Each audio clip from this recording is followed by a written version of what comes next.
지난주 살펴본 것처럼 다윗은 사울을 기억하면 상처죠.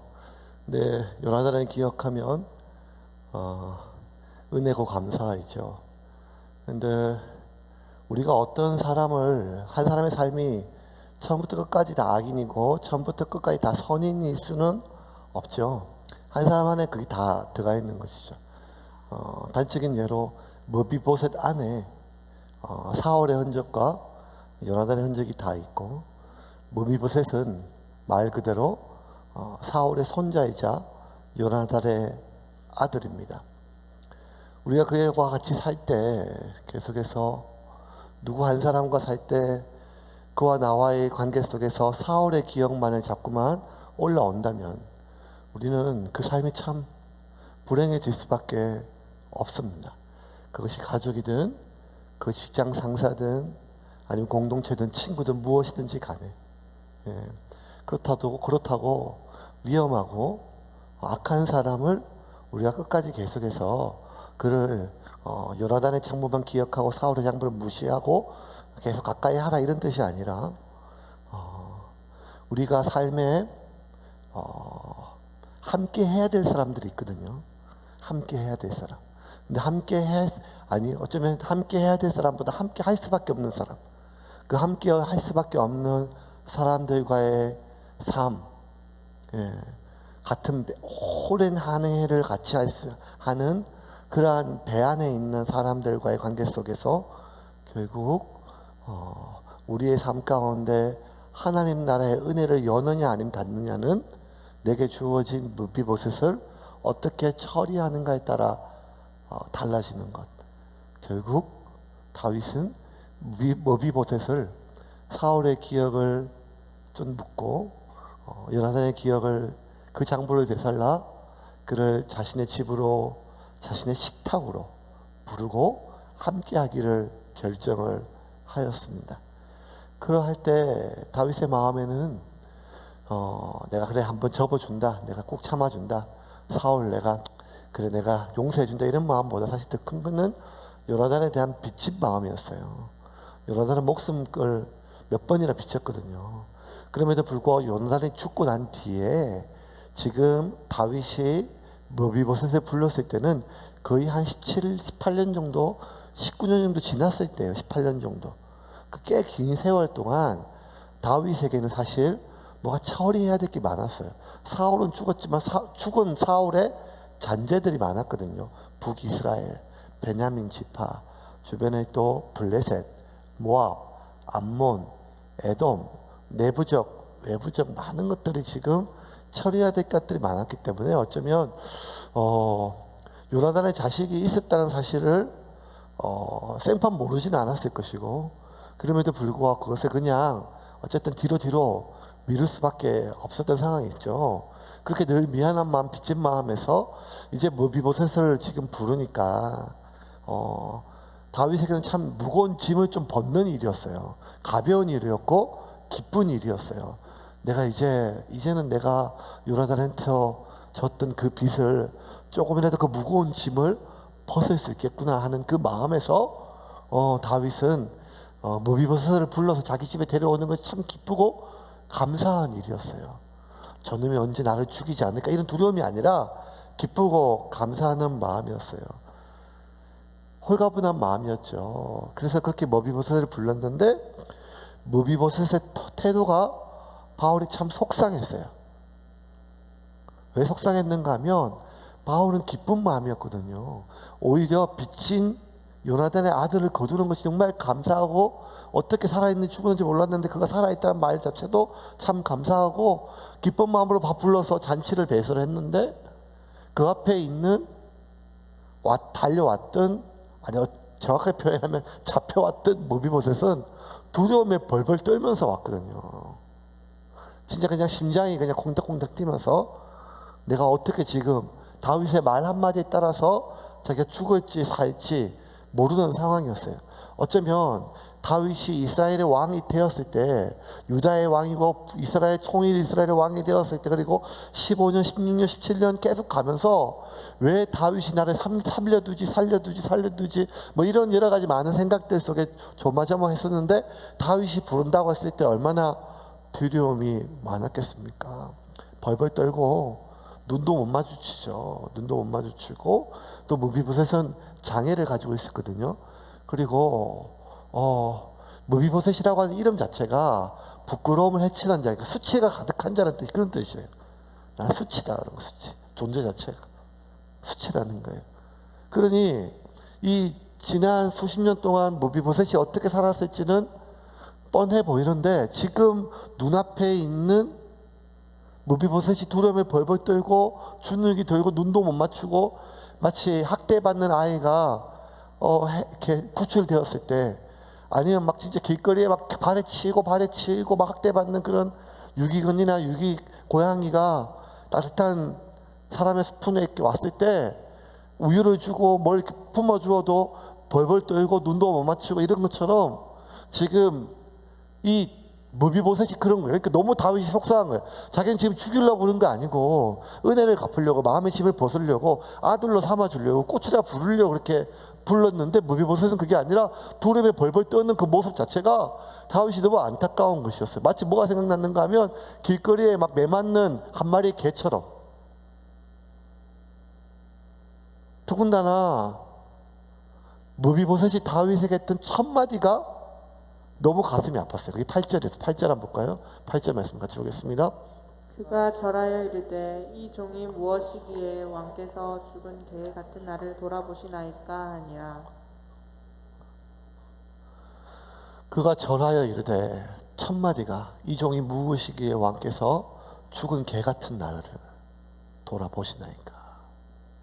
이 한마디에 다윗이 이 사람이 어떤 삶을 살았는지가 다 느껴진 거예요. 죽은 개 같은. 그러니까 얼마나 가슴이 아픈 말이에요. 왜냐하면 무비보셋은 왕족이에요. 왕족. 이스라엘 초대 왕가, 베냐민 지파의 사울 가문의 왕족이란 말이에요. 왕족이었고 세자의 아들로 태어났단 말이에요. 그렇게 보살핌 받고 자랐었는데, 그가 자기를 마치 한 마리의 동네에 매맞고 떠돌아다니고 벌벌 떠는 그러한 죽은 개 같은 저를 어찌 이렇게 돌아보십니까? 라고 하는 말에 다윗이 이 아이가 어떻게 살았는지가 너무 느껴지고, 그동안 돌아보지 못했던 20년의 세월이 너무 미안하고 더 자신에게 화가 났죠. 그래서 그 말은 이 아이가 지금 또 아직도 벌벌 뜬다는 거예요. 그래서 다윗이 말을 거둬요. 걱정하지 마라. 내가 너를 거둘게. 다윗이 막 보듬습니다. 내가 너를 내 아들로 부르마. 아니 내가 아들 삼으마. 나와 같이 이제 내가 사는 동안은 내가 너를 왕자처럼, 아니 왕자로 내 상에서 함께 먹으며 다시는 네가 그런 대접받지 않도록 내가 너를 돌보겠다. 이런 말로 죽은 개 같은 자신을 보는 무비보셋을 보듬고, 무비보셋이 그렇게 살아온 세월을 다윗이 보듬고 또 보듬어요. 이런 거 보면 참 다윗이 마음이 따뜻한 게 느껴지죠. 다윗의 진심이었어요. 다윗은 스스로를 죽은 개처럼 여겼던 무비보셋을 왕자로 불러주었고 왕자로 대해 주었습니다. 그리고 결국 이러한 다윗 때문에 무비보셋은 죽은 개처럼 자기를 여겼던 그 마음에서, 그 삶에서 왕자로 살 수가 있었어요. 무엇 때문에? 다윗이 그를 왕자로 불러주었기 때문에. 뭐 그럴 수 있죠. 뭐 몇 번 제가 언급한 것처럼 김춘수 시인의 꽃으로 불러주었더니 그는 내게 다가와 꽃이 되었다. 꽃이라 한번 불러주어서 꽃이 된다면 누가 수술을 받겠습니까? 그냥 이렇게 그런 사람이 있으면 되죠. 우리가 끊임없이 이렇게 머리를 자르고 염색을 하는 이유는 얼굴을 고치기 힘드니까 이제 머리라도 이렇게 좀 하는. 오늘도 참 설교 잘해야 되는데. 다윗이 그를 왕자로 불러 주었기 때문에 어쩌면 무비보셋은 다시 왕자의 삶을 살고 그렇게 삶을 계속 이어갔을지 모르겠죠. 하지만 더 정확한 워딩은 뭔가 하면 다윗이 무비보셋을 왕자로 불러 주어서가 아니라 더 정확하게 얘기하면 다시는 그를 죽은 개로, 죽은 개 같은 놈으로, 개 같은 자식으로 그를 부르지 않았기에 무비보셋이 계속해서 왕자로 살 수가 있었던 거예요. 왜냐하면 우리가 한 번 사랑할 수 있어요. 크게 사랑할 수 있어요. 그런데 늘 항상 끝까지 사랑하기는 어려워요. 주님이 예수님께서 제자들을 사랑하실 때 끝까지 사랑하시니라. 이 말이 제일 어려운 말이거든요. 우리가 사랑하죠. 사랑해서 결혼하고 서약도 하고 약속도 하고 프로포즈도 하고 뭐 다 해요. 그런데 그 진심임에도 불구하고 참 힘든 거는 크게 사랑하는 것이 아니라 끝까지 사랑하는 게 어려워요. 우리는 사랑하는 것보다 간절히 사랑하고 깊이 사랑하는 것보다 더 어려운 것은 늘 사랑하기가 참 어렵다는 거예요. 왜냐하면 사람이 같이 지내다 보면 갈등이 생기고 오해가 생기고 또 지겹기도 하고 권태도 오고 수많은 것들 가운데 한결같이 그 사랑을 지속하기는 어려운 것이 아니겠습니까? 그러다 보면 꽃인 줄 알았더니 너 가시다, 너 악취가 난다, 향기가 나는 줄 알았더니 너 악취가 난다, 5만 가지 어떤 생각들이 관계에서 실제로 우리의 많은 일들을 겪지 않습니까? 그래서 가까이 가면 가까이 갈수록 악취가 나는 사람이 있고 가까이 가면 가까이 갈수록 가시가 찌르는 사람이 있는 것처럼 우리는 그를 한결같이 사랑하기도 어렵지만 더 어려운 것은 끝까지 사랑하기가 참 어려워요. 그런데 다윗은 이 무비보셋을 불러서 끝까지 사랑하기를 마음을 먹고 이렇게 얘기를 해요. 우리 오늘 본건 우리 한 7절 한번 볼까요? 7절 말씀. 7절입니다. 7절 말씀 같이 읽겠습니다. 다윗이 그에게 이르되 무서워하지 말라. 내가 반드시 내 아버지 요나단으로 말미암아 내게 은총을 베풀리라. 내가 내 할아버지 사울의 모든 밭을 다 내게 도로 주겠고 또 너는 항상 내 상에서 떡을 먹을지니라 하니. 자, 항상이라 그래요. 너는 항상 내 상에서 떡을 먹을지니라. 잘 보세요. 내 할아버지 사울의 모든 밭. 할아버지 사울이 무비보셋의 할아버지가 땅이 좀 있는 사람이 아니잖아요. 왕이잖아요. 그 밭을 다 준대요. 이런 무비보셋을 잡아야 노후가 편합니다. 결혼하려면. 그렇지 않겠습니까? 그런데 할아버지의 모든 밭을 다 주면 먹을 것과 모든 것이 다 해결이 돼요. 그죠? 그런데 굳이 다윗이 뭔가 하면 너는 내 상에서 항상 먹게 하겠다. 이 항상이라는 단어를 타미드라고 하는 단어인데 타미드는 항상, 늘 이런 뜻도 있고 또 하나 뭔가 하면 끝까지라는 뜻이 있어요. 끝까지 너는 내가 내 상에서 먹게 해주겠다는 거예요. 10절입니다. 10절 말씀. 10절도 한번 볼까? 10절. 10절 말씀 보겠습니다. 시작. 너와 내 아들들과 내 종들은 그를 위하여 땅을 갈고 거두어 내 주인의 아들에게 양식을 대주어 먹게 하라. 그러나 내 주인의 아들 무비보셋은 항상 내 상에서 떡을 먹으리라 하니라.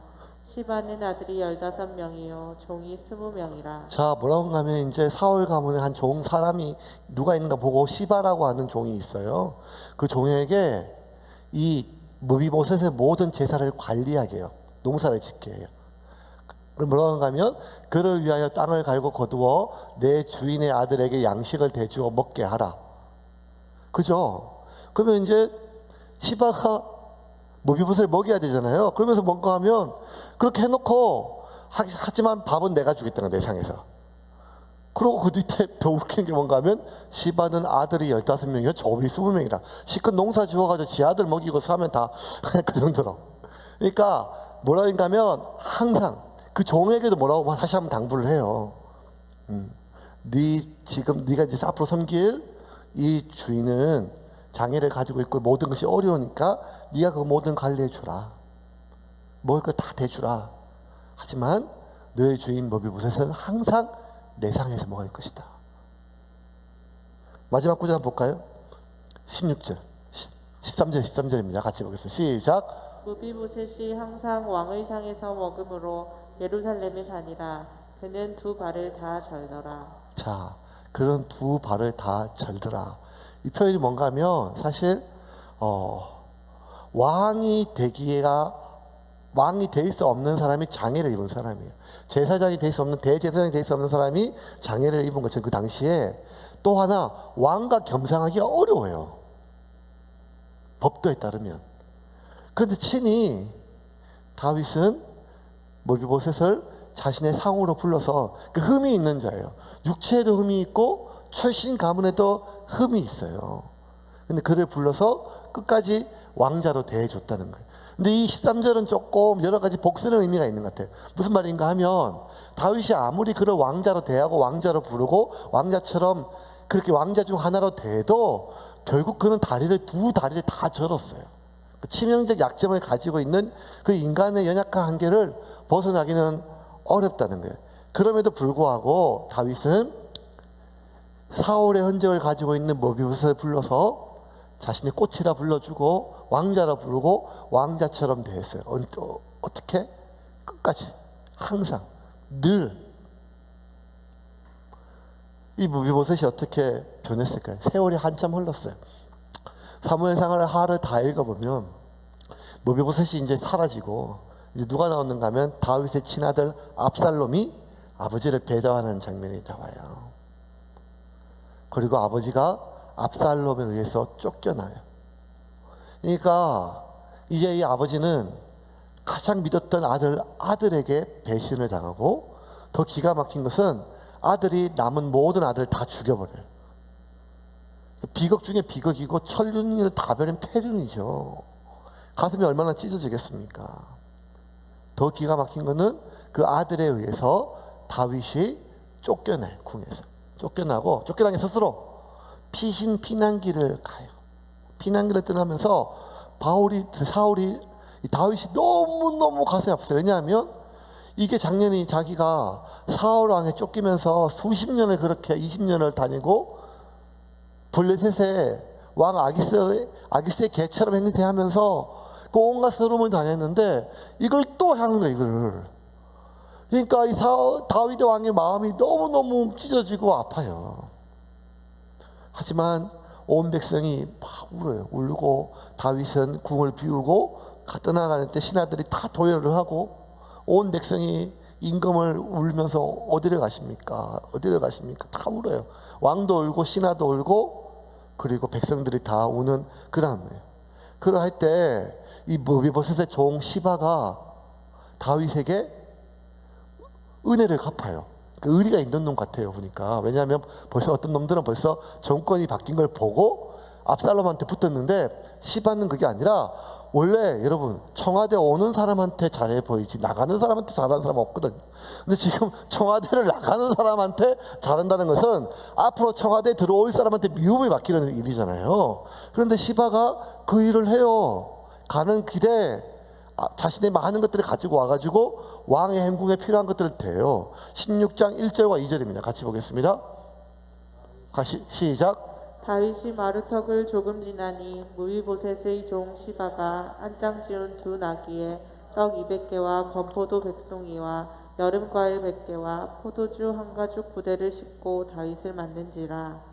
왕이 시바에게 이르되 내가 무슨 뜻으로 이것을 가져왔느냐 하니 시바가 이르되 나귀는 왕의 가족들이 타게 하고 떡과 과일은 청년들이 먹게 하고 포도주는 들에서 피곤한 자들에게 마시게 하려 함이니이다. 다윗이 야 나는 지금 도망가는데 뭘 나한테 이렇게 가져왔냐. 그것도 충성스러운 신하가 아니고 사울의 후손이잖아요. 종이잖아요. 근데 시바가 뭔가 하면 왕이시여 가족들은 이 나귀를 타게 하고 수행하는 사람들은 이걸 먹이고 이걸로 보태십시오. 급하게 오느라고 하지만 다 싸운 거예요. 그런데 그것이 눈에 안 보여. 너무 귀한 건데 지금 다윗은 그게 눈에 안 보여요. 다윗은 오직 한 가지밖에 눈에 안 보이는 거예요. 왜냐하면 이 시바가 누군가면 무비보셋의 종 시바라 그러잖아요. 무비보셋이 안 보이는 거예요. 그래서 3절에 물어요. 3절 한번 볼까요? 3절입니다. 같이 읽겠습니다. 왕이 이르되 내 주인의 아들이 어디 있느냐 하니 시바가 왕께 아뢰되 예루살렘에 있는데 그가 말하기를 이스라엘 족속이 오늘 내 아버지의 나라를 내게 돌리리다 하나이다 하는지라. 이 무비보셋이 왜 안 왔는가 하면 다윗이 드디어 저 나쁜 놈이 간다. 예. 이제 아버지가 이 하나님께서 이 나라를 다시 나에게 주실 것이다. 원수를 떠나게 하니까. 예. 그런 거 보니까 야, 무비보셋 이거는 요나단의 아들이 아니라 사울의 손자가 맞았어요. 예. 여러분 아무리 꽃이라 불러도 꽃이 안 돼요. 특별히 가끔 식물은 그럴 수 있지만 사람은 진짜 안 돼. 그래서 우리 선조들은 지혜가 있어서 늘 이런 말을 하잖아요. 사람 고쳐 쓰는 거 아니다. 사람은 고쳐 쓰는 게 아니라 버릴 놈과 쓸 놈을 구분하는 것밖에 없다. 예, 절대로 안 고쳐진다. 3살 보듯 8살까지 가고 머리 검은 거 못 거둔다. 뭐 이런 말을 하야 진짜 성경책만큼 써 있을 만큼 우리 선조들이 당했던 많은 말들이 있는 거죠. 이걸 들었을 때 여러분 보세요. 지금 다윗은 내가 내 속으로 낳은 내 자식도 나를 배신하는데 요나단의 아들이 어떡하겠냐 하겠지만 그럼에도 불구하고 다윗은 마지막까지 무비보셋은 내가 진짜 왕자처럼 대해서 얘가 나를 그렇게 여길 줄 알았어요. 왜냐하면 사람은 자기가 생각하는 만큼 상대방도 나에 대해서 그렇게 생각할 줄 알거든요. 더 걱정이 되니까. 근데 이놈이 에헤라 디야 내 이제 저 원수는 가고 내가 왕이 되었다 얘기 들었으니까 다윗의 마음이 얼마나 힘들었겠어요. 우리가 사람을 사랑하다 끝까지 사랑할 때 인간이 인간에게 어디까지 실망하고 가슴이 아플 수 있을지를 경험하게 돼요. 자꾸만 살면 살수록 어떻게 되는가 하면 마음을 자꾸 못 열게 돼요. 그래서 우리는 점점 나이가 먹으면 먹을수록 진짜 깊은 친구 사귀기가 어려워지잖아요. 있던 친구들도 자꾸 마음이 틀어지고. 지금 다윗의 마음은 힘들고 어렵죠. 그 소식을 듣자 다윗은 그렇게 끝까지 타미드, 항상 끝까지 타미드 사랑하기로 마음을 먹었던 다윗은 내가 꽃으로 불러주고 꽃으로 품었던 그 꽃이 결국에는 가시를 있음을 확인한 순간 나에 대한 상대방의 진심을 확인하고 그 나에 대한 상대방의 진심이 배신임을 확인한 순간 어떻게 그를 품습니까? 아무리 끝까지 품으려 마음 먹었지만. 그래서 결국 무비보셋에 대한 다윗의 마음을 거둬요. 4절 같이 읽겠습니다. 4절입니다. 같이 읽겠습니다. 왕이 시바에게 이르되 무비보셋에게 있는 것이 다 내 것이니라 하니라. 시바가 이르되 내가 절하나이다 내 주 왕이여 내가 왕 앞에서 은혜를 입게 하옵소서 하니라. 무비보셋에 있는 모든 것이 다 네 것이다. 무비보셋에 대한 마음을 거둔 것이죠. 거둔 것. 그래서 사실 떠나가는 왕이 무슨 권한이 있겠어요? 언제 그렇게 얘기해요. 아직 내가 왕이고 무비보셋 그 놈한테 준 것 나한테 줄게. 네가 다 거둬라. 이제 네 거다. 이렇게 얘기하고 다윗은 이제 피난길을 갑니다.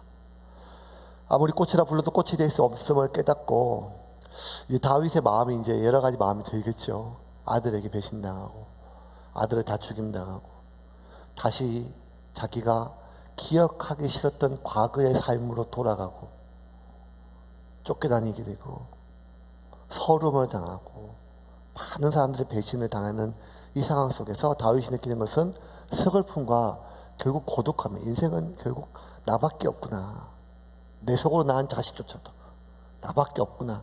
이런 오만 가지 마음이 드는데 결코 가시는 꽃이 될 수 없음을 자꾸 사람들이 확인시켜줘요. 왜냐하면 내가 어려움을 당했을 때 나에 대한 상대방의 진심들이 자꾸 확인될 때 진짜 힘들고 아프거든요. 다윗이 그렇게 엄청난 권세를 누렸을 때는 그 앞에 천수를 누리고 만수를 누리고 그렇게 인사하든지 이런 거죠. 내가 잘 나갈 때 설날에 그렇게 인사 오던 게 많았는데 이제 안 나가니까 전화 한 통 없는 것처럼 막 이런 거 될 때 하는데, 이제 그렇게 무비보셋의 마음을 거뒀을 때 바로 누가 찾아오는 거면 5절에 시므이라고 하는 진짜 이 나쁜 놈이 찾아와요. 5절부터 8절 같이 읽겠습니다. 다윗 왕이 이 바울임의 이름에 거기서 사울의 친족 한 사람이 나오니 게라의 아들이요 이름은 시므이라. 그가 나오면서 계속하여 저주하고 또 다윗과 다윗 왕의 모든 신하들을 향하여 돌을 던지니 그때의 모든 백성과 용사들은 다 왕의 좌우에 있었더라.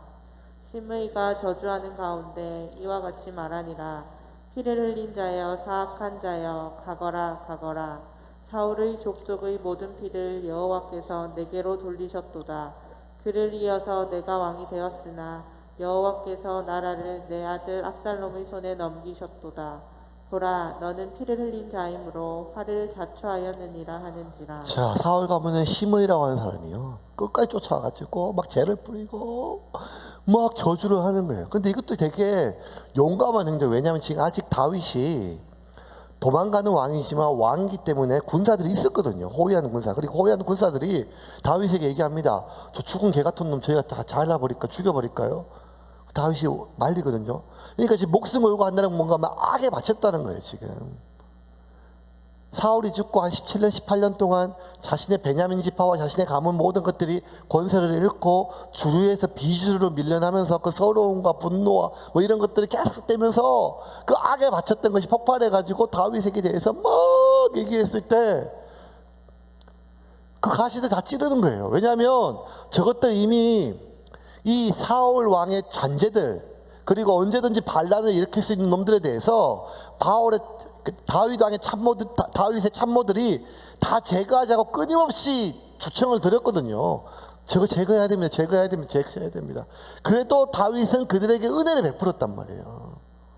그런데 결국 가시가 되어서, 아니 더 강한 가시로 확인되어서 계속 다윗을 찌르었을 때 다윗은 압살롬이 찌르고 무비보셋이 찌르고 시므이가 찌르는 이 피를 철철철, 그의 육체는 아무런 피가 흐르지 않았지만 그의 마음과 그의 영혼은 더 이상 주체할 수 없을 만큼의 피를 흘리면서 지금 피난 행렬의 그 행궁 속에 있는 거죠. 그렇게 지냈어요. 근데 참 역사는 놀라워요.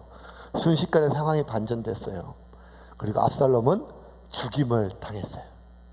그리고 다윗이 다시 예루살렘으로 돌아와요.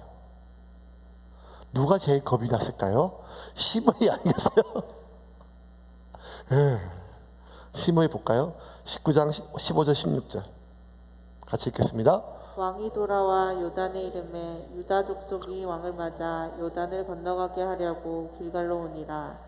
바울임에 있는 베냐민 사람 게라의 아들 시므이가 급히 유다 사람과 함께 다윗 왕을 맞으러 내려올 때, 하여간 빨라요. 태세전환이. 아이고, 또 이런 사람들이 또 잘 끝까지 살아남아요. 또 보면. 왜냐하면 어떤 사람은 또 왕이 올 때 자살하는 또 그런 사람도 있었거든요. 압살롬 편에 붙었다가 결국 자살을 해요. 이런 또 올곧은 사람들은 그런데 끝까지 이렇게 끝까지 팔랑이들을 이렇게 마음 먹었던 사람, 참 편하지만 어쨌든 그냥 전세가 기울고 다윗이 다시 득세했다는 사실을 들었을 때 아주 진짜 속이 막 애간장이 다 녹았는데, 이제 입궁하자는 말을 듣자마자 제일 먼저 달려갔어요. 도망갈까 할까 하다가 제일 먼저 달려가가지고 뭐라고 했는가 하면 태세 전환을 해요. 그러면서 자기는 사실은 계속 꽃이라고 우기기 시작합니다. 예, 그때 당시 가시였을 때는 내가 정신이 나갔다 그러면서 자기 자꾸 막 꽃이라고 우기기 시작합니다. 19절 20절입니다. 19절 20절 같이 읽겠습니다. 왕께 아뢰되 내 주여 원하건대 내게 죄를 돌리지 마옵소서. 내 주 왕께서 예루살렘에서 나오시던 날에 종의 패역한 일을 기억하지 마시오며 왕의 마음에 두지 마옵소서. 왕의 종 내가 범죄한 줄 아옵기에 오늘 요셉의 온 족속 중 내가 먼저 내려와서 내 주 왕을 영접하나이다 하니. 너무 웃기죠. 왕께서 나오시던 날에 종이 패역한 일을 기억하지 마시고 왕의 마음에 두지 말라고. 지는 사울 왕 죽은 거 20년 동안 간직했다가 마지막에 퍼버놓고 방금 전에 얼마 전에 그렇게 지가 막 저주하고 난리를 친 거를 공개적으로 모욕하고 짓밟은 거를 기억하지 말아요. 그러니까 너무 이렇게 간편한 가치관과 세계관을 가지고 있는 사람은 세상을 살기 참 편하죠. 다윗이 살려줘요. 살려줘요. 그렇게 태세 전환하고 다시 행세를 하는, 아니 꽃 행세를 하는 시므이가 사라지자마자 희한하게 바로 또 누가 오는가 하면 무비보셋이 와요. 무비보셋의 등장을 봅시다. 24절 같이 읽겠습니다. 사울의 손자 무비보셋이 내려와 왕을 맞으니 그는 왕이 떠난 날부터 평안히 돌아오는 날까지 그의 발을 맵시내지 아니하며 그의 수염을 깎지 아니하며 옷을 빨지 아니하였더라. 제가 왜 사무엘 생활을 왜 이렇게 좋아하는가 하면 이게 웬만한 막장 드라이버보다 더 재밌어요. 걱정기가 너무너무 빨라요. 막 그냥. 시므이가 가자마자 바로 그 다음 구절에 뭐가 나는가 하면 무비보셋이 등장하는데 약간 이상해요. 시므이처럼 와가지고 막 부리고 이런 게 아니라 다시 24절 볼까요? 24절. 왕을 맞으니 그가 왕이 떠난 날부터 평안히 돌아온 날까지 그의 발을 맵시 내지 않고 그의 수염을 깎지 않고 옷을 빨지 아니하더라. 마치 애곡하고 설파하는 것처럼, 사랑하는 가족의 부모의 죽음처럼 그가 아무것도 안 하고 완전히 몰골이 말이 아니었다는 거예요. 왜 그랬을까요? 하지만 다윗은 용서가 안 돼요. 바로 또 시므이처럼 똑같이 시므이와 똑같이 보니까 시므이가 자기를 모욕하던 날에 무비보셋의 배신을 알았고, 시므이가 태세를 전환하는 날에 무비보셋이 났던 것은 이런 사람들이 한두 명이 아니었다는 거예요. 그 중에 하나였다는 거예요. 그래서 묻지요. 너 어떻게 됐냐? 다윗이 묻습니다. 25절부터 27절입니다. 같이 읽어볼까요?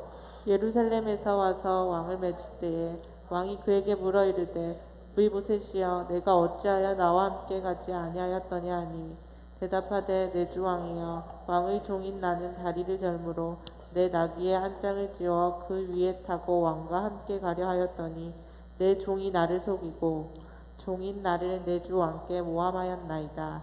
내 주 왕께서는 하나님의 사자와 같으시니 왕의 처분대로 하옵소서. 자, 이게 되게 중요해요. 25절 다시 한번 볼까요? 자, 시바가 왔을 때도 제일 먼저 다윗이 시바에게 물은 것이 무비보셋은 어디 갔냐 묻는 거예요. 이 말은 뭔 말인가 하면 다윗이 자기가 피난 갈 때 후궁들과 자기 아내들은 행궁에 남겨뒀어요. 그런데 가면서 마지막까지 누구를 챙기려고 하면 무비보셋을 챙기려고 그랬던 거예요. 같이 데려가려고. 왜냐하면 압살롬이 얘를 죽일까 봐. 자기 친아들 다 죽였거든요. 그래서 다윗은 마지막까지 무비보셋을 살려가려고, 그를 데려가려고 부르는데 무비보셋이 에라디야 이런 말을 듣고 있었으니까 너무 속상해요. 그래서 다윗 물어봐요. 예루살렘에 와서 왕을 맞을 때 왕이 그에게 물어 이르되 무비보셋이여 내가 어찌하여 나와 함께 가지 아니하였느냐. 그때 왜 안 왔냐는 말이죠. 다윗의 마음이 얼마나 상처받았을지가 알겠죠. 그런데 무비보셋이 뭐라고 얘기하는가 하면 내 주 왕이여 왕의 종인 나는 다리를 절므로 내 나귀의 안장을 지워 그 위에 타고 왕과 함께 가려 해사였더니, 그러니까 자기 혼자 다리를 저니까 못하니까 나귀의 안장을 채워서 가자고 자기가 시바에게 얘기를 했던 거예요. 그랬더니 내 종이 나를 속이고, 27절 볼까요? 종인 나를 내 주 왕께 모함하였나이다. 내 주 왕께서는 하나님의 사자와 같으시니 왕의 처분대로 하옵소서. 이제 아기가 어떻게 받는 거예요? 대반전.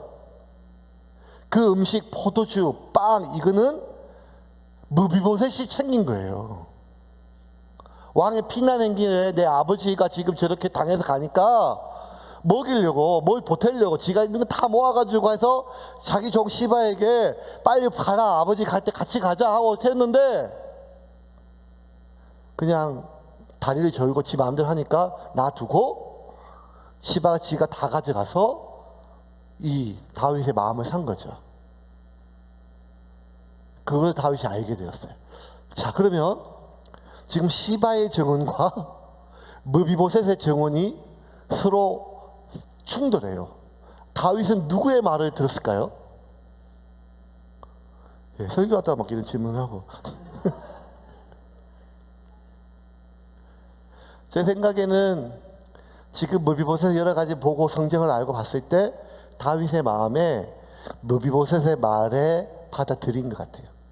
아, 그럴 수도 있겠다. 맞다. 지금 보니까 제가 제 행색에 보니까 그 시바 그놈이 그럴 수도 있겠다.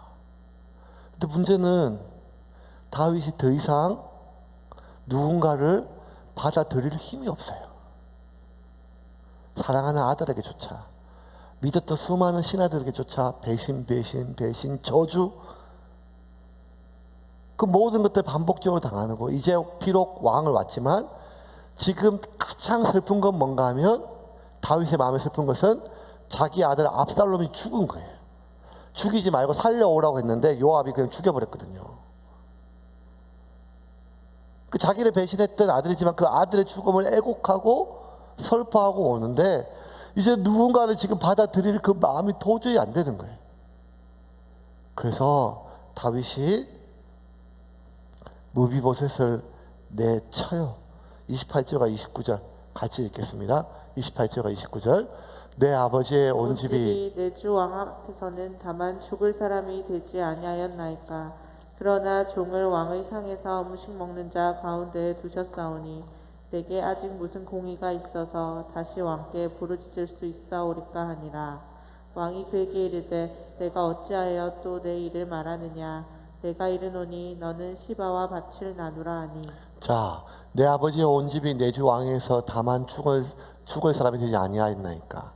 그러나 종을 왕의 상에서 음식 먹는 자 가운데 두셨사오니 내게 아직 무슨 공의가 있어서 다시 왕께 부르짖을 수 있겠습니까? 그러니까 지금 다윗이 자기를 안 믿는 걸 알아요. 그래도 무비보셋이 내가 이미 벌써 죽을 몸을 당신한테 받아줬는데 제가 뭘 또 오해를 풀겠습니까? 계속 띄워넣어 줄까요? 그렇게 하니까 다윗이 그에게 이르되 내가 어찌하여 또 내 일을 말하느냐. 특히 이제 다 이것저것 다 듣기 싫다는 거예요.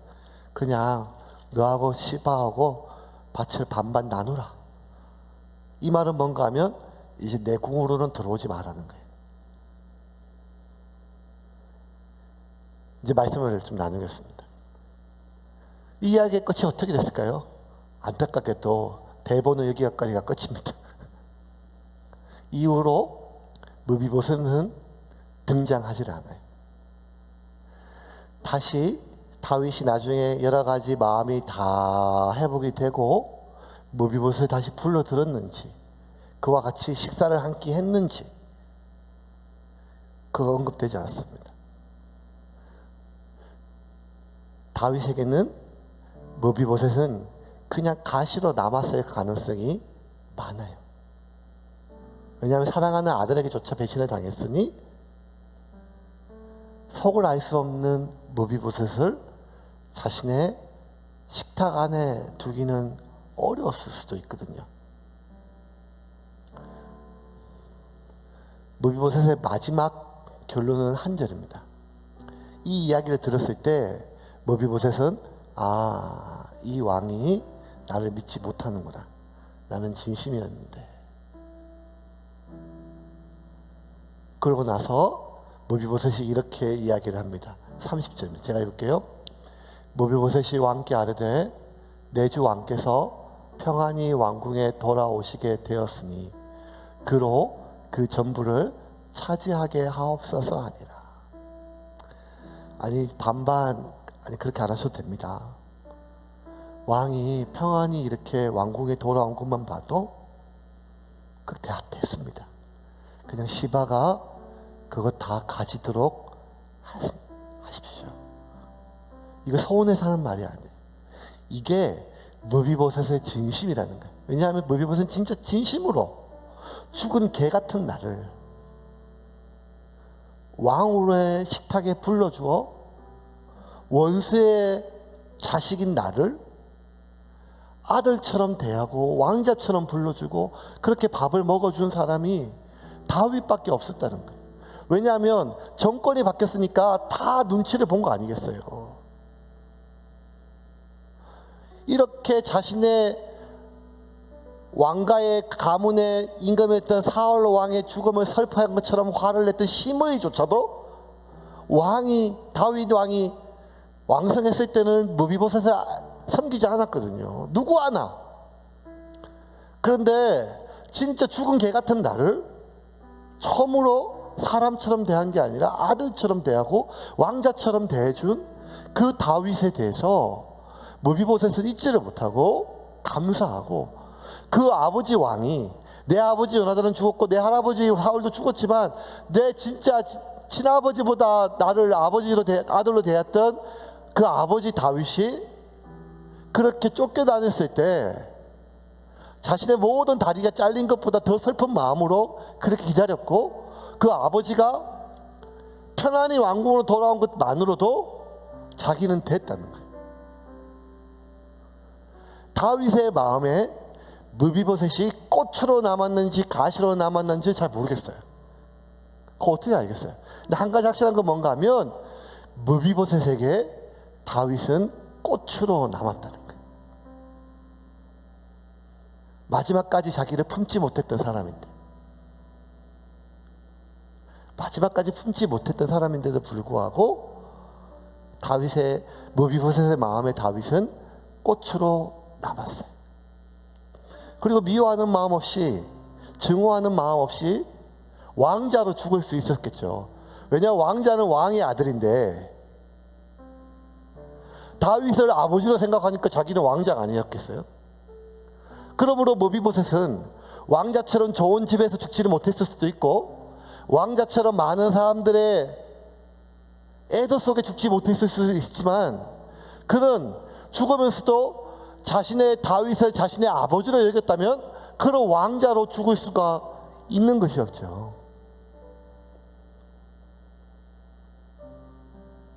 사람은 수천 년 전이나 지금이나 똑같은 것 같습니다.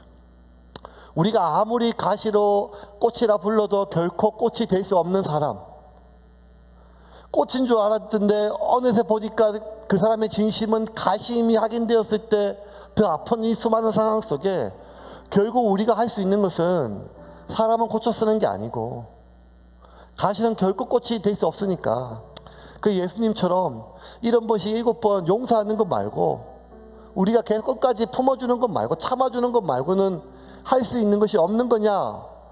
어쩌면 그럴 수도 있겠죠. 그런데 우리가 기억할 것은 무엇인가 하면,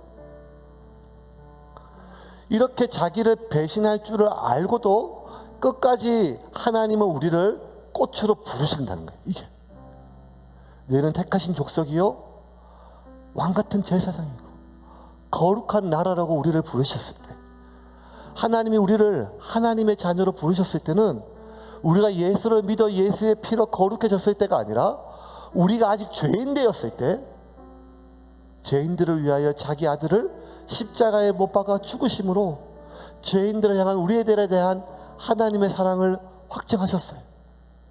여러분, 우리가 오늘도 우리의 지난 일주일 동안의 삶을 용서를 구하고 하나님께 회개할 때, 하나님은 우리의 죄를 용서해 주시면서 다시는 내가 이놈이 죄를 안 질 거라고 확신해서 하는 것이 아니라, 하나님은 과거, 현재, 미래를 다 보시니까 오늘 저렇게 눈물을 흘리면서 용서해 달라고 하지만 언젠가, 아니 또 정확하게 언제 하나님을 배신하고 죄악에 욕망에 넘어갈 줄을 누구보다 아시지만, 하나님은 우리를 또 용서해 주시고 우리를 자녀로 불러주세요. 그게 하나님의 사랑이에요. 하나님은 우리를 끝까지 우리를 꽃으로 부르십니다. 예수님의 머리에 있었던 가시관처럼 우리를 끝까지 마지막 순간까지 또 배신할 거지만, 그럼에도 불구하고 하나님은 자신의 살을 파고드는 가시처럼 십자가에 또 못을 박는 우리의 죄악을 알고 있음에도 불구하고 우리를 계속해서 꽃이라 부르시고 자녀로 불러주시고 자녀로 여겨주심을 믿으시기를 바랍니다. 그러므로 그 하나님께 나아갈 때는 자녀됨으로 나아가는 것입니다. 거룩함으로 나의 상태로 나아가는 것이 아니라, 우리가 하나님께 나아갈 때는 우리를 당신의 자녀라 불러주시는, 자녀로 여겨주시는, 자녀로 삼아주신 그 하나님의 사랑을 의지하고 그 하나님의 신실함을 의지하고 나아가는 것임을 믿으시기를 바랍니다. 지난 한 주일 동안 우리가 어떻게 살았다 할지라도, 지난주에 회개했던 죄를 또 반복해서 개가 토한 것을 또 삼켰다 할지라도, 염치가 없어서 하나님 앞에 또 용서를 구하지 못한다 할지라도, 오늘 이 밤에 우리가 기도하고 또 기도하고 회개하고 용서해주고 씻어주고 나를 붙잡아 달라고 기도할 수 있는 것은 우리의 회개가 확실하고 우리의 결단이 남달랐기 때문이 아니라, 그럼에도 불구하고 우리를 꽃이라 불러주시고 자녀라 불러주시는 그 하나님의 사랑을 믿고 의지해서 자녀됨으로 나아가는 것입니다. 그리고 오늘 이 밤에 그 주님의 사랑을 다시 한번 회복하는 여러분이 되기를 주님의 이름으로 축원합니다. 그렇게 용서받은 자가 누군가를 용서할 수 있습니다. 그렇게 계속 사랑으로 하나님의 사랑을 받은 자가 누군가에게 사랑을 흘려보낼 수 있습니다. 우리는 우리 안에 없는 것을 결코 흘려보낼 수 없습니다. 어떻게 용서할 수 있습니까? 어떻게 사랑할 수 있습니까? 사랑할 수 없고 용서할 수 없는데 어떻게 끝까지 사랑할 수 있겠습니까? 오직 유일한 능력은 나를 끝까지 사랑하시는 그 사랑의 능력을 내가 받을기에, 끝까지 사랑하는 그 사랑을 지금도 내가 받을기에, 그 사랑을, 내가 받은 사랑을 흘려보내며 내가 받았던 사랑으로 용서할 수가 있는 것입니다. 그러면 오늘 이 밤 주님 앞에 나와 주님의 사랑을 확인하고 받고 회개하며 용서받은 그 사랑으로, 확인했던 그 사랑으로 우리에게 가시로 다가오는 그 사람을 품고 꽃으로 대할 수 있는 여러분이 되기를 주님의 이름으로 축원합니다.